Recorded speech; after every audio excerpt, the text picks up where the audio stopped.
Lexicon Center of MSME Excellence presents a video series on An Entrepreneur is Never Off Duty.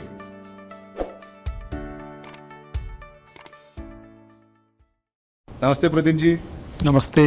मेरा नाम संजू उन्नी है। मैं Lexicon centre of MSME excellence को represent करता हूँ। As a member of Lexicon centre of MSME excellence मुझे पता है कि आपका काफ़ी प्रोफेशनल जर्नी रहा है। मल्टीनेशनल कंपनी से आपने अपने काम किया है। करीबन 4 साल पहले आपने अपनी खुद की वेंचर शुरू की जिसका नाम है ट्रेंजो एलएलपी। 4 साल में आपने जो ऐसा entrepreneur from a professional journey to entrepreneur journey क्या क्या हमने नया देखा उसमें? 2018 में मैंने डिसाइड किया कि I wanted to start my own. तो ये 2019 में मैंने जब मेरा खुद का शुरू किया तो ऐसे तो जब हम शुरू करने से पहले सोचते हैं तो काफ़ी एक्साइटिंग लगता है। The other side of the bench always looks it is always looks very green. मैं मेरा जर्नी शुरू किया तो हमें कुछ एडुटेक के बारे में पता तो था, पर जब हम खुद से कुछ करना चाहते थे कि तो हमें मार्केट को समझने की जरूरत था। तो that's when we started. 2019 was the time that we went to the market. We did a lot of research कि मार्केट में क्या गैप है, क्या रिक्वायरमेंट है, हम कहाँ पे प्ले कर सकते हैं। तो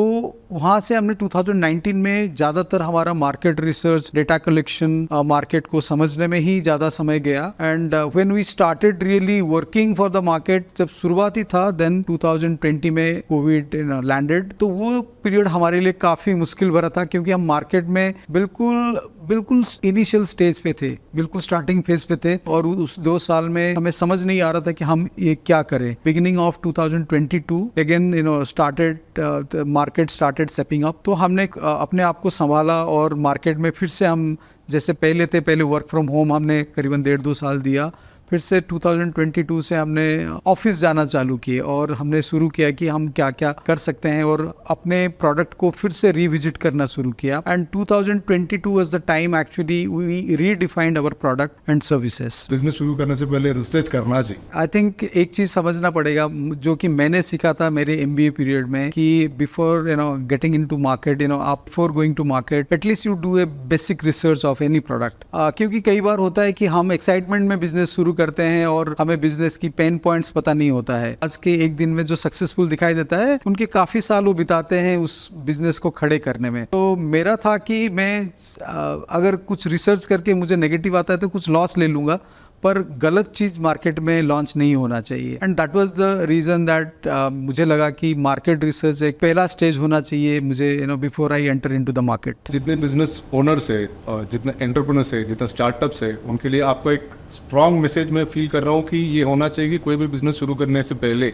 या कोई बिजनेस करते करते कुछ डाइवर्सिफाई करने से पहले आपको स्ट्रॉन्ग मार्केट रिसर्च या बिजनेस रिलेटेड रिसर्च होना चाहिए। कभी भी कोई भी बिजनेस करे तो उसका सोर्सिंग से लेके उसका प्रॉफिटेबिलिटी, उसके कॉस्ट ऑफ ऑपरेशन, सारे की सारी चीज को जितना बारीकी से पढ़ लिया जाए तभी अच्छा है। कभी भी बिजनेस करने से पहले एटलीस्ट एक अपना स्वॉट एनालिसिस प्लस आप जो बिजनेस कर रहे हैं उसका भी अगर प्रोडक्ट स्वॉट एनालिसिस कर ले तो ज्यादा सिंक होता है, क्योंकि आपको पता है कि आपका ये स्ट्रेंथ है और आप ये कर सकते हैं और प्रोडक्ट में कितना स्ट्रेंथ है जो आपके साथ, आपके थॉट्स के साथ सिंक कर रहा है। एज अ प्रोफेशनल बड़े कंपनीज में काम किया, मल्टीनेशनल कंपनीज में काम किया, वेरी सीनियर पोजीशन में काम किया, 15 इयर्स ऑफ प्रोफेशनल जर्नी के बाद आपको क्या मोटिवेशन ऐसा मिला कि मैं कुछ बिजनेस खुद का शुरू करना चाहिए? क्योंकि जो फैसिलिटीज वहाँ पे मिलती है एंड एज एंटरप्रेन्योर जब आप वेंचर करते हो challenges are completely different. What do you feel about this? I was in a very comfort zone. मुझे खुद से कुछ करना है ताकि मैं मेरा और बड़ा एस्पिरेशन को अचीव कर सकूं। लेकिन ऐसा कौन सा चैलेंज आपने फेस किया कि 4 इयर्स में जिंदगी भर में वो पर्टिकुलर इंसिडेंट याद रखूं? कई बार जो आपको देखते ही नमस्ते करते थे या सर बात करते थे, वो आपको बोलते हैं हाँ ठीक है ना, I will get back to you.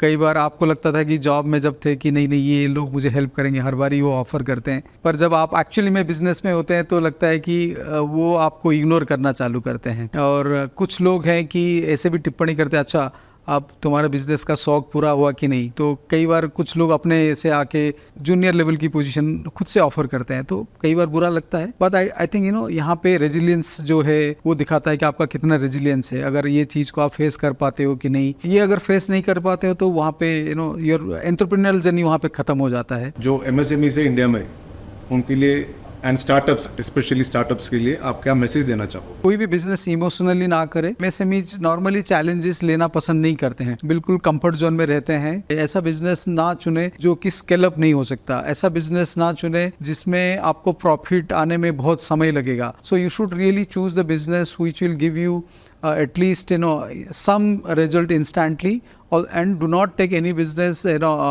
emotionally.